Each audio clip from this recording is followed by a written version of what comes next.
There is a bunch of really retarded videos on YouTube from major clickbaiters claiming that Tesla is making a smartphone. It was meant to be released years ago, according to all these clickbaiters. There's all this news about the Tesla Pi smartphone. It's all fake. But actually, within the last 24 hours, Elon Musk has just said it could be real. Hello, my friends. Welcome to the channel on the Electric Viking. Great to see you.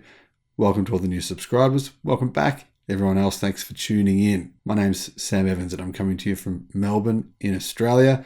And I made a video trying to refute all these ridiculous clickbaiters who were trying to trick people into believing that Tesla was making a phone, of course, to make themselves money out of basically conning people into thinking that Tesla and Elon Musk had actually announced there would be a Tesla phone. That's what they said in the videos. It was completely false at the time. But finally, after years of nonsense clickbaiting, we actually have got some kind of evidence here that it is in fact possible. Now, will it be anything to do with any other videos that have been made? No, of course not.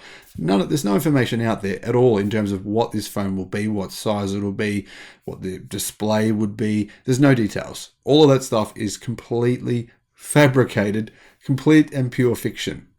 What do we know though? We do know something. That is that Tesla or Elon Musk himself will make a phone if something happens.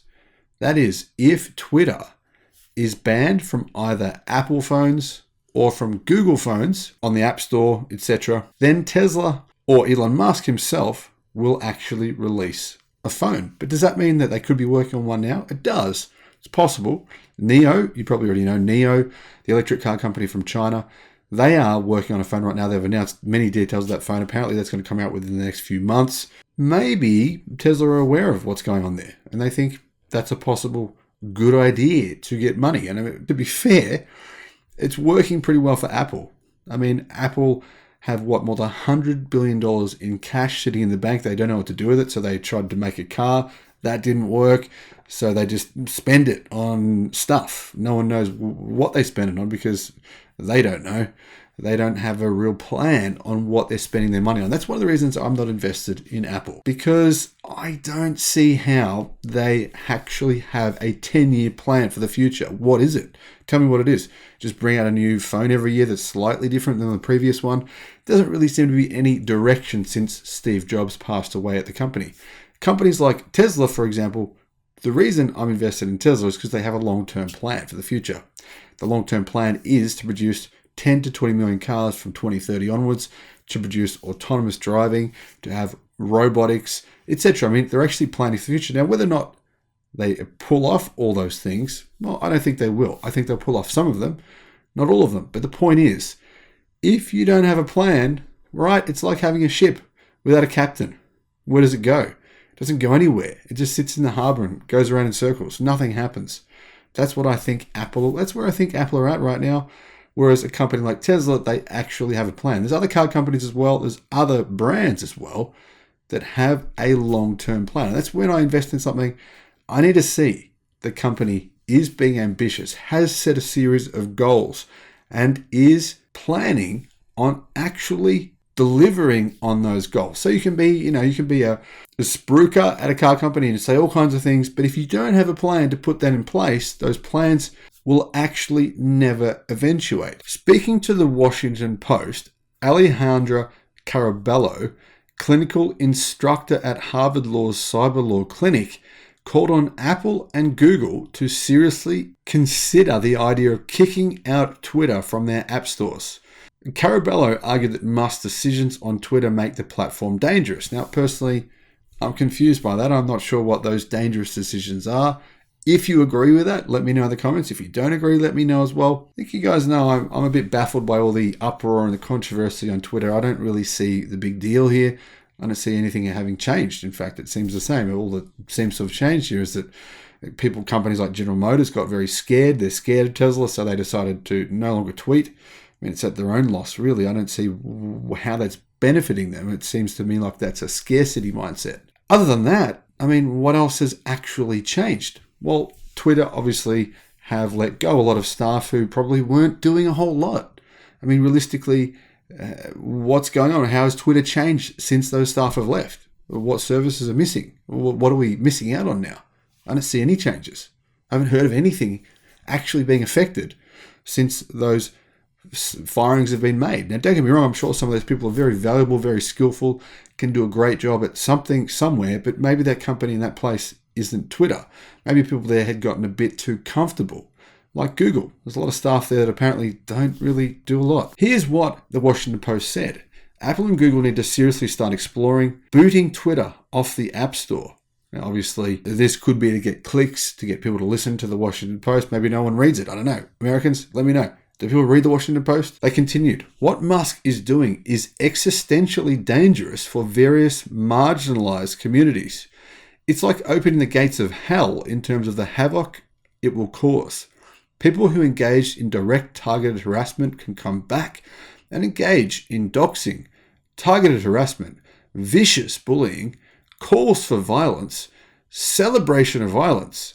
I can't even begin to state how dangerous this will be, Carabello said. Musk said a number of times that Twitter would not tolerate hate speech or posts that instigate violence, and even some ex-Twitter staff have now said that there's less hate speech on the platform since he took over the company. Now, some of the things that have been blocked on the platform so far include calls to action from a group that invited or asked people to attack Tesla stores to express their displeasure at Musk. And personally, I think, if you're deleting tweets that are saying that or banning accounts that are saying that, then I think that's fair enough. So somebody actually said, there was a thread where Liz Wheeler made this comment and Elon has actually responded to it. She said, if Google and Apple boot Twitter from their app stores, Elon Musk should produce his own smartphone. Half the country would happily ditch the biased, snooping iPhone and Android.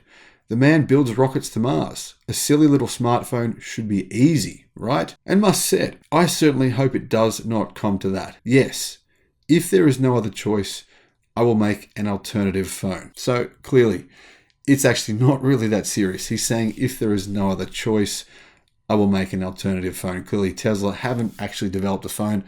They haven't done anything yet. They might in the future, but at this point in time, he's saying if there's no other choice.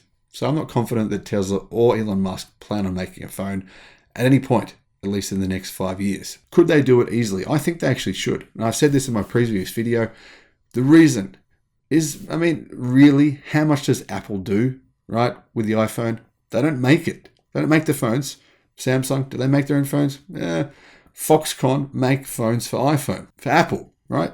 Foxconn make the iPhone. I just think, there's a lot of fans of Tesla, and I personally, for one, wouldn't mind ditching my iPhone, getting onto something else, especially if that phone integrates really well with your new electric car. That'd be a cool feature to have kind of integration with your Tesla car. I'm sure they could have some extra features there. Plus, I think, it's a good profit opportunity for Tesla. I'm an investor. Why not get Foxconn to make an alternative iPhone? They've already got the technology, the products there. Just say, hey, Foxconn, put our logo, make us a phone, and we'll sell it to anyone who wants to buy it. I don't see the loss here. I don't see the reason why they shouldn't do it. Maybe there's more involved than I'm thinking. I'm not a tech expert with phones. Maybe there's more to it. I'm not sure. Now, I personally think the smartphone market would actually benefit with the addition of having an alternative device, simply because, there's not a lot of excitement with phones right now. Really, there's very little competition. There's Android and there's Apple, pretty much. There's not a lot else out there.